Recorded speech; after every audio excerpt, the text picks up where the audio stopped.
Welcome back to BCN news. ప్రముఖ choreographer Johnny master నర్సాపురంలో సందడి చేశారు. కూటమి అభ్యర్థి నాయకర్కు మద్దతుగా ఆయన విస్తృత ప్రచారం నిర్వహించారు. నర్సాపురం వచ్చిన ఆయనకు కూటమి నేతలు, జనసేన పార్టీ నాయకులు ఘన స్వాగతం పలికారు.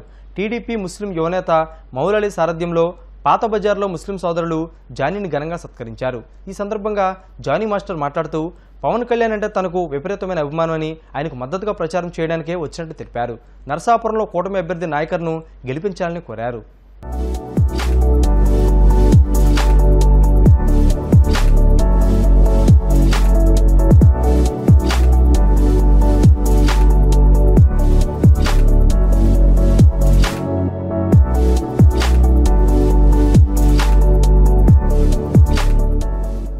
సెంటర్ కూడా అంటారు కదా, పంజాబ్ సెంటర్. సో ఇక్కడ రావడం జరిగింది.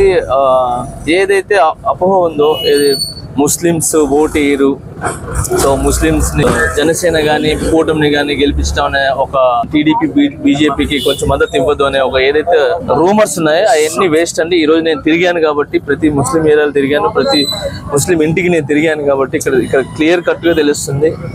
ఖచ్చితంగా ముస్లిమ్స్, క్రిస్టియన్స్ అందరూ కలిసి సో జనసేన పార్టీకి ఖచ్చితంగా గ్లాస్ గుర్తుకి అందరూ ఓటేస్తున్నారు, భారీ మెజార్టీ గెలిపిస్తున్నారు. రేపు రాబోయే ప్రభుత్వం అదే కాబట్టి సో మనం అడగడానికి ఉంటుంది. ఈ రోజు మన ఆంధ్రప్రదేశ్కి ఏదైనా నిధులు రావాలన్నా, ఏదైనా చేయాలన్నా అక్కడి నుంచే రావాలి. అందుకే ఆయన మద్దతు తీసుకున్నారు. సో మనం మళ్ళీ చెప్తున్నాం, మన యుద్ధంలో ఉంటేనే యుద్ధం చేయగలం, యుద్ధం బయట నిలబడుకుంటే మనం ఏం చేయలేం. అందుకే యుద్ధం చేసే పవర్ ఉన్నా, యుద్ధం చేసే శక్తి ఉన్నా, యుద్ధం చేసే అంత సమర్థత ఉన్నా కూడా 4 అడుగులు కాదు, ఎన్ని అడుగులు తగ్గారో పవన్ కళ్యాణ్ గారు. చాలా తగ్గి మన ఆంధ్రప్రదేశ్ బాగుండాలి, మన పిల్లల భవిష్యత్తు బాగుండాలి, మన ఆంధ్రప్రదేశ్కి మంచి రోజులు రావాలని చెప్పి ఆయన ఎంత తగ్గారో మాకే తెలుసు, మీ అందరు కూడా తెలుస్తుంది. ఒక పార్టీని నడపటం అంటే not a joke sir. So ఆయన జనం గురించి నిలబడ్డాడు, జనం మంచి చేయాలని నిలబడ్డారు కాబట్టి ఆయన సిద్ధాంతాలు నచ్చింది. ఆయన నిలబడటం, ఆయన నిలకడ నాకు బాగా నచ్చింది. సో ఖచ్చితంగా ఈసారి ఆయన వస్తున్నారు, మంచి జరుగుతుంది. విశాఖ జిల్లా కోర్మన్నపాలెం 86వ వార్డులో కాపు, తెలగ, బలిజ కుటుంబ సభ్యుల ఆత్మీయ సమావేశం ఘనంగా జరిగింది.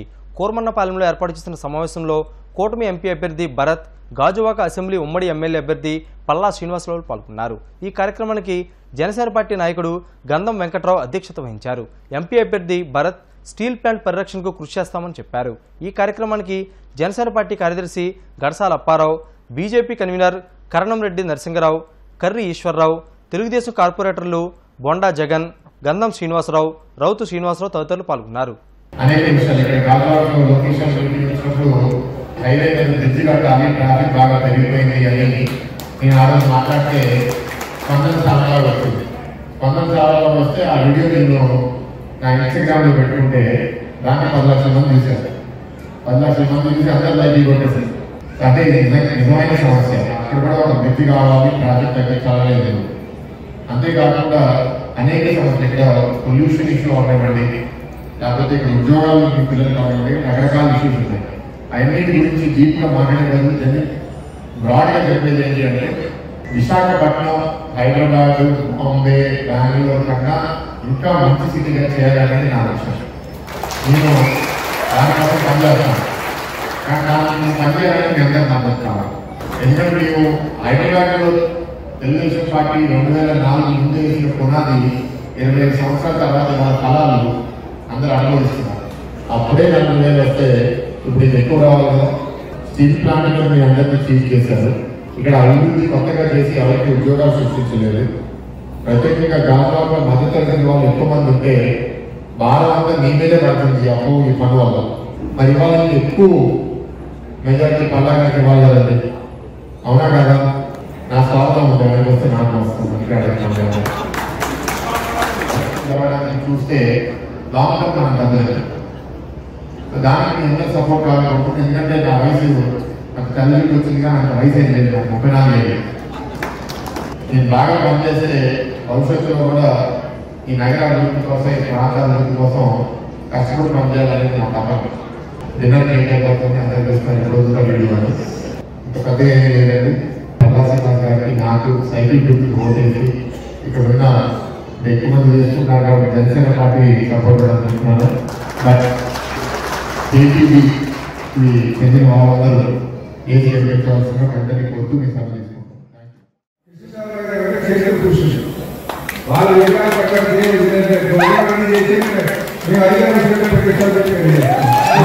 జనసేన విశేషం కాకుండా అందరికీ సంతృష్టితో చూస్తాం. బీజేపీ నాయకులు సంతృష్టితో చూసి అందరికీ కూడా అందుబాటులో తెలియజేస్తూ మీ అందరినీ కూడా సెలవు తీసుకుంటున్నాం. నమస్కారం. జగన్కి ఏం జరిగినా చంద్రబాబుదే బాధ్యత అని నెల్లూరు వైసీపీ ఎంపీ అభ్యర్థి విజయసాయిరెడ్డి హెచ్చరించారు. నెల్లూరులో జరిగిన ఎన్నికల ప్రచార కార్యక్రమంలో వైసీపీ ఎంపీ అభ్యర్థి వేణుంబాక విజయసాయిరెడ్డి, ఉదయగిరి నియోజకవర్గ శాసనసభ అభ్యర్థి మేకపాటి రాజగోపాల్ రెడ్డి, పార్లమెంట్ సభ్యులు బేద మస్తానరావు పాల్గొన్నారు. ఈ సందర్భంగా విజయసాయిరెడ్డి మాట్లాడుతూ చంద్రబాబు మీద నిప్పులు చెరిగారు. జగన్మోహన్ రెడ్డి పాలనలో ఆంధ్రప్రదేశ్ రాష్ట్రం సుభిక్షంగా ఉందని, మరోసారి వైసీపీని గెలిపించుకోకపోతే రాక్షసుల చేతులకి ఆంధ్రప్రదేశ్ వెళ్తుందని పేర్కొన్నారు. సంక్షేమ పథకాలు కొనసాగాలంటే మళ్లీ జగన్ అధికారంలోకి రావాలని పేర్కొన్నారు. చంద్రబాబు నాయుడిని ఒకటే ప్రశ్న అడుగుతా ఉన్నా. గతంలో ఏ రోజు కూడా గత 5 సంవత్సర కాలంలో చంద్రబాబు నాయుడు నాకు మీద నిన్న ఆరోపణలు చేశాడు. నేనేదో ముస్లిం సోదరులకు వ్యతిరేకంగా పనిచేశాను, బీజేపీతో చేతులు కలిపానని. ఈ సందర్భంగా నేను చెప్తా ఉన్నా, మన పార్టీ సెక్యులర్ పార్టీ, మన పార్టీ మతాలు కులాలకు అతీతంగా పనిచేసేటటువంటి పార్టీ. రాబోయే 5 సంవత్సరాల కాలంలో యూనిఫామ్ సివిల్ కోడ్, పౌర స్మృతి, కామన్ పౌర స్మృతి అన్నటువంటి దాన్ని తీసుకొస్తున్నారు. దాన్ని ముస్లిం మత పెద్దలు వ్యతిరేకిస్తూ ఉన్నారు. వైఎస్ఆర్ కాంగ్రెస్ పార్టీ మా యొక్క విధి విధానాలు చాలా స్పష్టంగా చెప్పారు మన పార్టీ అధ్యక్షులు. ఏదైనా కూడా, ఏ కులానికైనా, ఏ మతానికైనా ఏకాభిప్రాయం తీసుకురావాలి.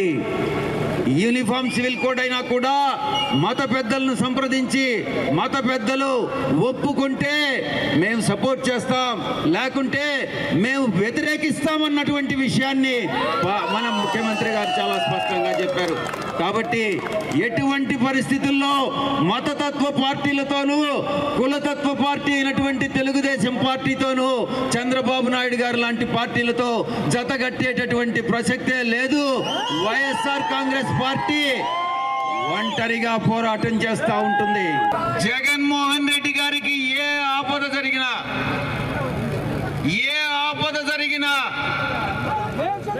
ఇక్కడ ఈ భూ ప్రపంచంలో చంద్రబాబు నాయుడు ఉండడానికి అనర్హుడు, ఉరితీత తీస్తారు ప్రజలు అన్నటువంటి విషయాన్ని తెలియజేస్తా ఉన్నా. రాబోయే 5 సంవత్సరాల కాలంలో దేవుడి మీద నేను దేవదేవులైనటువంటి వెంకటేశ్వర స్వామి మీద ప్రమాణం చేసి చెప్తా ఉన్నా. నేను చెప్పేటటువంటి ఈ యొక్క మాటలన్నీ కూడా తూచా తప్పకుండా రాబోయే 5 సంవత్సరాల కాలంలో అమలు చేసి తీరుతామన్నటువంటి విషయాన్ని నేను మీకు తెలియజేస్తా ఉన్నా. ఇక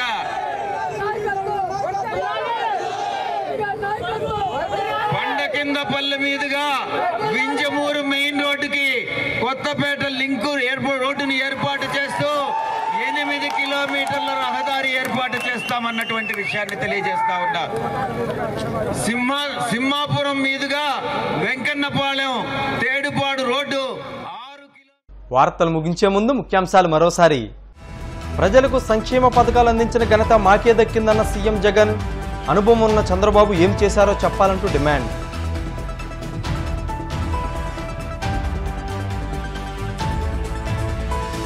బ్యాంకు ఖాతాల్లో పింఛన్లు జమ చేయాలన్న కాకినాడ కలెక్టర్ నివాస్. బ్యాంకుల వద్ద పింఛన్దారులకు అన్ని సౌకర్యాలు కల్పించాలని ఆదేశాలు.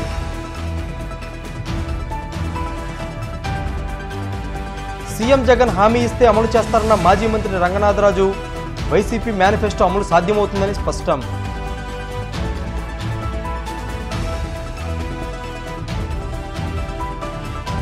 సంక్షేమ పథకాలు కొనసాగాలంటే మళ్లీ జగనే రావాలి. వైసీపీని అత్యధిక మెజార్టీతో గెలిపించాలంటూ విజయసాయిరెడ్డి పిలుపు. ఇవి ఈ బులెటిన్ అప్డేట్స్. మరిన్ని అప్డేట్స్ కొరకు చూస్తూనే ఉండండి BCN న్యూస్. నమస్కారం.